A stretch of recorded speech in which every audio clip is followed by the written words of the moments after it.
We're at the PwC's Global Transfer Pricing Conference in London and wanted to take this opportunity to talk about a set of issues we've been discussing specific to financial transactions.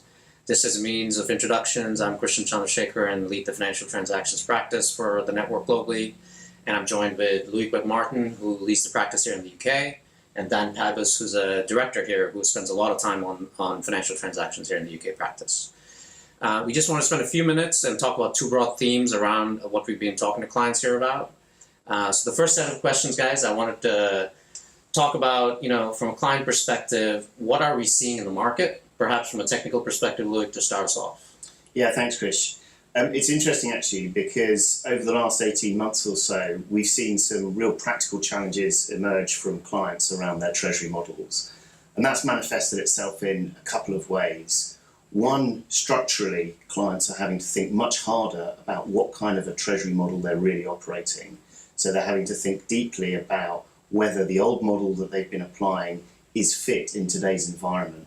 And that is both in light of the developments we're seeing coming out of the OECD and the thinking technically around how to approach financial transactions, but it's also about how to respond to those market conditions. So we're in an ultra-low interest rate environment. That means the spreads that treasury companies are able to command is much thinner than it has been historically, and that's putting some real pressure around the sustainability of those funding models. So we're seeing clients come to us to help them to work out how to deal with those external pressures in today's environment and having to go back to some of the real core principles around what the treasury model looks like and how it plays out in practice. Right. Now, one of the things that was interesting when we started off the conference was because of developments under Action 4, under hybrid rules, things like that, there was a theme before the conference of, hey, is intercompany financing on its way out? Is it relevant anymore? From what you're describing, are you seeing activity increasing? Are you seeing these questions come up? How are clients dealing with uncertainty and things around this? Yeah, that's a really good question. And I think we've heard that the need for intragroup financing in the form of debt is here to stay. Yeah. So irrespective of what the tax rules look like, groups need the flexibility to put in place financial transactions that give them the opportunity to manage the capital requirements of their business. So absolutely, we see that the work around financial transactions is here for the long term. It's more challenging now than it has been, and that's because tax authorities are taking a more sophisticated view around what the right way to approach pricing is. Yeah. We're certainly having to spend a lot more time with our clients thinking about the particular terms and conditions associated with instruments in order to make sure that they've got a robust framework that's going to stand the test of time. Fair enough.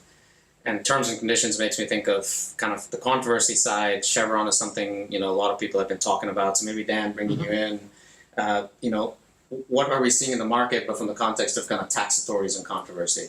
So I guess it's an interesting transition, I think, from probably 2010 onwards. At that point in time, we really saw some challenges around implicit support, so the GE Capital case in particular. And that was really the first insight for us as to what a tax authority is going to start looking at, which areas of financial transactions will they start to challenge. Yeah. Really, since 2010, we've then seen this progression, and we've probably seen two other areas being touched on. So one, around the options realistically available, which comes back to Loic's point around terms, conditions, in particular the Chevron case, where we saw that really come out to the forefront. The other part is really substance, and we've seen a couple of cash pooling cases in particular, where they've really questioned, the functionality and the substance in the cash pool leader doesn't really justify the level of support or level of income left there. So I'm going to ask this question from both of you. Substance gets thrown out a lot. Your take technically on what are we telling clients about substance and treasury? Yeah, it's interesting because I think the old view under traditional transfer pricing analysis really puts the emphasis around capital. Yeah. That's no longer appropriate. Yeah. So now we're seeing clients think about actually what their people-based substance looks like that supports those treasury functions, whether that's at the strategic level, whether that's about operationalizing transactions, or even whether that's around the execution and administration. So we're seeing some clients start to get sophisticated about what the role of treasury is within the intergroup context. And particularly clients start to be worried where their people-based substance sits in a different location to their funding vehicle. We've seen a number look at moving people to where the funding vehicle is, and we've seen people move their funding vehicles to where the people is, to have that alignment to make sure that they're robust around substance. So then, has controversy caught up to substance, or is this new enough that controversy hasn't quite caught up to it? It's a good question. So I suppose in terms of, I guess, those cash pooling cases I mentioned, they didn't really dig into the level of substance that the areas which Loic dug into there. I think they were really looking at, well, does functionality really tie to the level of income being left in those territories? Here, I think we're talking more about substance in order to support the kind of financial risks and control those risks. And we've not seen that level of challenge yet, in particular in relation to single transactions, single loan transactions. But we are seeing kind of more broadly outside of financial transactions transfer pricing, the challenges around substance in line with actions 8 to 10. So it's only a matter of time, I think, before we start to see those challenges in financial transactions too. Okay, so we got a good idea of what we're seeing. I guess let's pivot a little bit to, so what should you do about all of this? So again, from a transfer pricing function perspective, from a documentation and support perspective, from a technical readiness perspective, Loic, reactions on what are 2-3 things you can think of, that either tax departments, transfer pricing departments, or perhaps treasury departments should start thinking about? Yeah, first and foremost, if I look at the requirement now under master file to be able to explain what the group's financial strategy is and how that flows through into what the intergroup transactions are, the first thing I think groups really need to get to grips with is actually what that framework looks like. So historically, they might have picked off individual instruments to focus on, perhaps on a materiality basis, but now there's much more of a focus around what the policy or framework needs to be. That has to link in with the Treasury team. They typically have a very strong view around what the role and reward for those Treasury activities ought to be, and so getting alignment between tax and Treasury around that model is absolutely critical so that you can explain it in a way which is sustainable. At the same time, you may need to dive into the technical transfer pricing aspects of it to make sure that you've got the right terms and conditions, the right substance, all pointing in a direction which supports that overall framework. Got it.